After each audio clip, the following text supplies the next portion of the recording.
دین کا ایک محقق عالم بننا، دین کا ایک ریسرچ اسکالر بننا، یہ بالکل ایسے ہی ہے جیسے آپ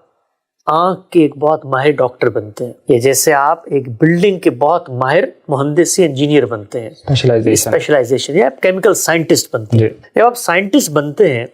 تو سائنٹسٹ بننے کے بعد ایک سائنٹسٹ سے آپ گفتگو کریں گے تو بظاہر تو وہ بہت آسانی اور سادگی سے چیزوں کو آپ کے سامنے بیان کر دے گا۔ کہ آپ ڈاکٹر بنیں گے تو آپ ڈاکٹر کے پاس جائیں گے اور کہیں گے جی مجھے سینے میں درد ہو رہا ہے، تو بڑی آسانی سے کہے گا کل کیا کھایا تھا تم نے؟ تو آپ کہیں گے جی یہ کھایا، تو کہیں گے تمہیں بدہضمی ہو گئی۔ تو بظاہر تو ڈاکٹر نے جو کچھ آپ تک پہنچایا ہے وہ بڑی سادہ سی بات لگ رہی ہے، آپ اس کو دیکھ کے کہیں گے یار اس نے اتنی سادہ سی بات مجھے بتائی ہے، اس کا مطلب یہ ہے کہ میں بھی کل کسی کے اگر سینے میں درد ہو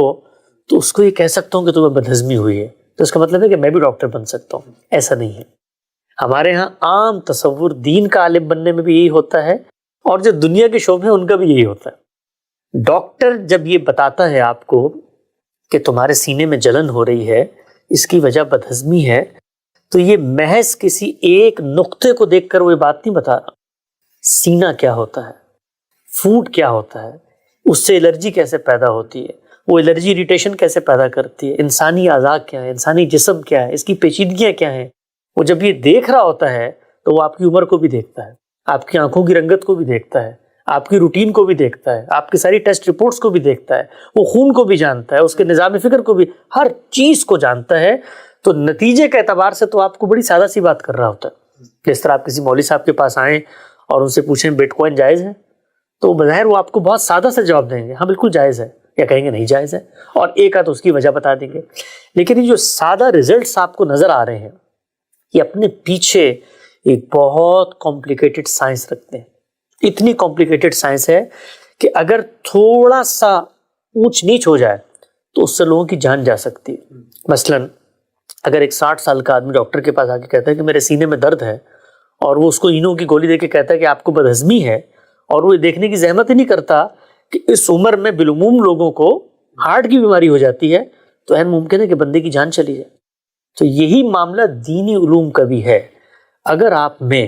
یہ صلاحیت نہیں تھی، اگر آپ یہ جانتے نہیں تھے کہ پوری کی پوری سائنس ہے، اور آپ محض 2-4 لوگوں کی تقریریں سن کے دین کا عالم بننے کا جذبہ لے کر آگے ہیں، اور آپ کا خیال یہ ہے کہ اسی طریقے سے عالم بن جاؤں گا میں آن جاب ٹریننگ کے اصول پہ، تو جس طرح وہاں پر نیم حکیم خطرہ جان ہوتا ہے، تو یہاں پر نیم ملا خطرہ ایمان بن جاتا ہے۔ تو یہ اتنی حساس بات ہے کہ کوئی معمولی بات نہیں ہے کہ آپ اپنی صلاحیت کا جائزہ لیے بغیر اور اس چیز کو سمجھے بغیر کہ جو کچھ آپ حاصل کرنے جا رہے ہیں وہ آپ حاصل کرنے کی وقت بھی رکھتے ہیں۔ کیونکہ آپ دیکھیں ہماری سوسائٹی میں بہت سارے لوگ ہیں، عطائی طب کا آپ نے نام سنا ہوگا، کراچی میں کبھی جائیں، لاہور میں کبھی آپ جائیں، لوگ سڑک کنارے بیٹھے ہوتے ہیں، آپ کے دانت نکالتے ہیں، آپ کی نظر کا چشمہ آپ کو دے رہے ہوتے ہیں، بظاہر وہ بھی آپ کے جسم کے ساتھ کچھ نہ کچھ کر رہے ہوتے ہیں، لیکن وہ 2 دانت ٹھیک نکلتے ہیں اور تیسرے کو انفیکشن ہو کے منہ کا کینسر بھی ہو سکتا ہے۔ تو اگر آپ کم صلاحیت کے ساتھ کسی میدان میں جاتے ہیں تب بھی آپ نقصان کرتے ہیں، اور اگر آپ اس چیز کو سمجھے بغیر کسی میدان میں جاتے ہیں کہ اس میں کام کیسے ہوتا ہے تو بھی آپ اپنا نقصان کرتے ہیں۔